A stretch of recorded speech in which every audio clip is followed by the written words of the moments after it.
In our culture, we know doing, but we don't really know being. Being just means existence. To simply be.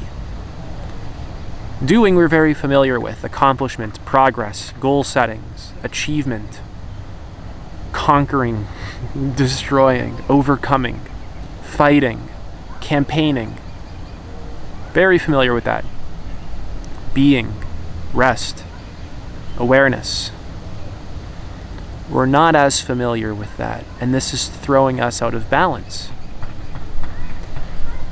Doing without being, or another way of saying that is action without stillness, is simply reactivity, coming from fear, coming from a wounded part of us that's agitated, it's restless, it's afraid that we're not going to get a need met.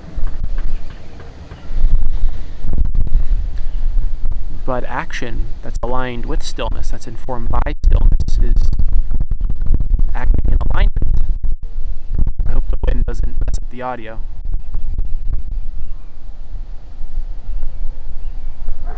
Action that goes along with stillness is alignment. Tuning into the inner world, nourishing the parts of you, then acting from that nourished, grounded, more clear place. When we always believe that if we don't do this next thing, everything's going to collapse, we're just kind of perpetuating that cycle.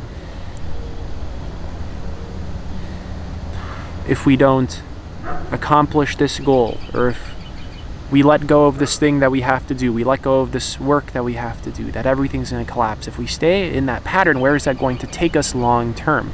That's going to take us out of balance, and it's suffering.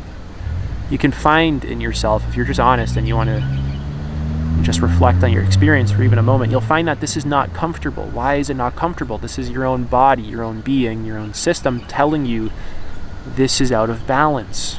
There's something wrong here. Balance here doesn't mean 50-50. Balance here means adaptation to the needs of the moment, adapting and being flexible to the moment, depending on what's purely needed right now. Maybe in one moment, yes, doing is very much needed. But then we get stuck in that and we don't know being, rest, awareness, watching, presence, non-judgment, non-reactivity, moving out of survival mode. And when our action is not informed by that space, what are we creating? We're creating unconsciously. We don't even harness our actual creative powers. We're just remaining stuck in a lot of our lower, in our lower self, essentially. What are we really trying to get? More money, or more sex, or more status, or more approval. We're not actually connected to what do we want to create here? Right? On planet Earth as a human being, what do I want to give to it? What do I want to create? What would I love to create? What wants to come through me and into existence? What do I want to be a channel for? What aligns with me the most? What do I truly value? What are my actual goals aside from what I believe my goals should be? What are my own actual needs? Like, what even am I?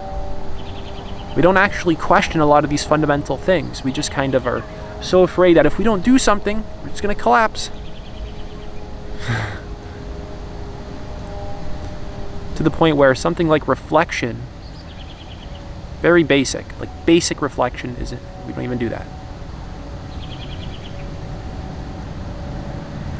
And it needs to be structured, right? You got to structure in time to actually do this kind of inner work. Or else it's just going to go neglected. This is a nice conversation that we're having, but without an actual structure, without accountability, you're not really going to make serious, lasting changes. Without an actual vision for who you want to actually be, who you want to create yourself as, it's hard to stay motivated. It's also hard to stay motivated when you don't see the consequences of not doing this kind of inner work, how much unnecessary suffering actually occurs. There's beautiful birds flying in the sky as the sun sets. This is magical.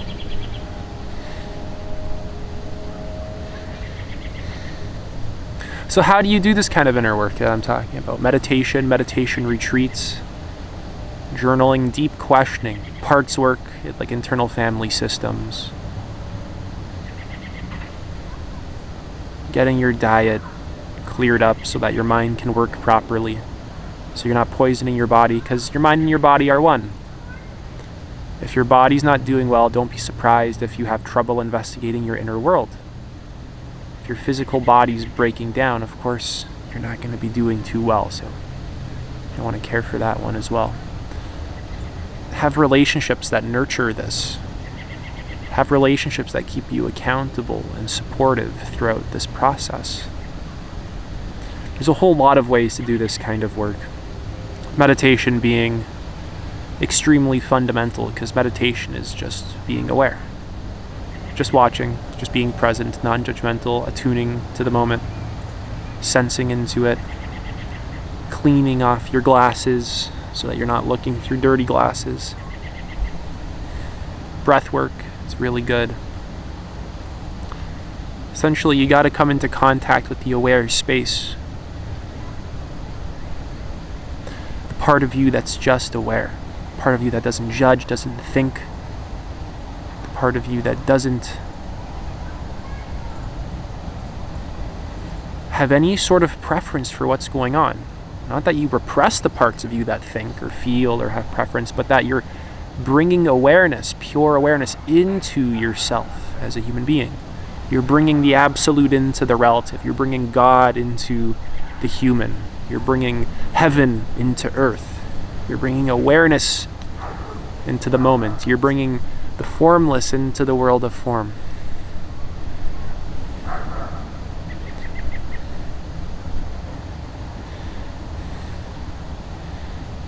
And it feels good. A lot of us actually just have a fear of rest. We have a resistance to rest. We have to practice conscious relaxation. There's this fear when we can't rest.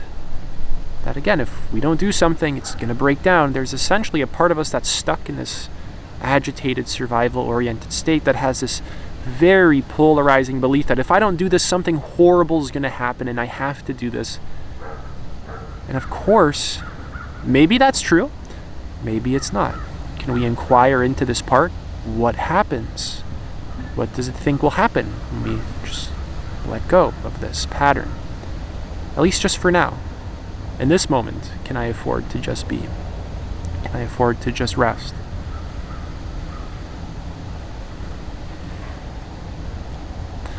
You'll find that when you are stuck in a particular pattern, there's an aspect of yourself that doesn't want to give it up.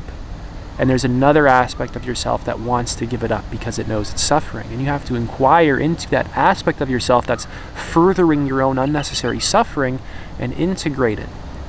Get it to see kind of what it's actually doing, right? Get curious about what it is, what's going on. Feel where it is in your body. The part is going to have a particular placement in your body. And integrate it into the inner system. Because when one part of you wreaks havoc on the rest of you, of course this is going to come back around to harm that one part of you.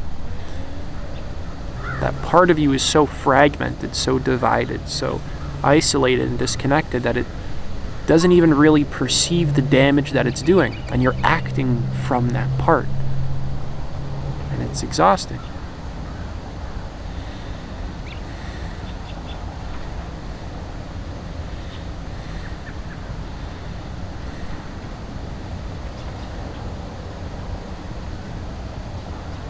So where is it located in your body? Where is the part located in your body? Where do you feel it to most likely be? What's going on there? Is it tense? Can you kind of relax it a little bit? Can you provide that part of you with some safety, with some attention, with some care? If it's not ready to be connected with, that's okay. Can you respect that? Can you build a relationship over time with this part of you, checking in on it, nurturing it, like you would care for a child? Right, this part of you that's restless, it's got to do something. It's like a child. It's afraid. And if you were to not do something, there's a need that's not going to get met. It's just trying to get a need met. But can the need be met in a more functional, healthy, integrated way? Can we do this in a way that actually promotes wholeness, interconnection, and a deeper sense of integrity in ourselves, rather than in a way that furthers fragmentation and division inside of ourselves? And then, of course, that manifests into our external reality, to our relationships, into our career, into how we treat people on a moment-to-moment basis, whether we are able to trust them or not, whether we're able to see them clearly or not. That manifests into every domain of our external life, into our politics as a species, to how we treat the environment. Do we even feel connected to the environment? Can we even care about this tree? Do you even have the capacity to care about this tree? Can you feel your connection with the tree, with the ground, with the earth, with the birds, with the cosmos? Do you feel yourself to be intimately intertwined and ultimately one with it, or are you just separated from it and damn the consequences of my actions on anything as long as it benefits me? That's it for this video. If you're interested in working one-to-one with me, you can apply to do so. Link is in the pinned comment and the description. See you later.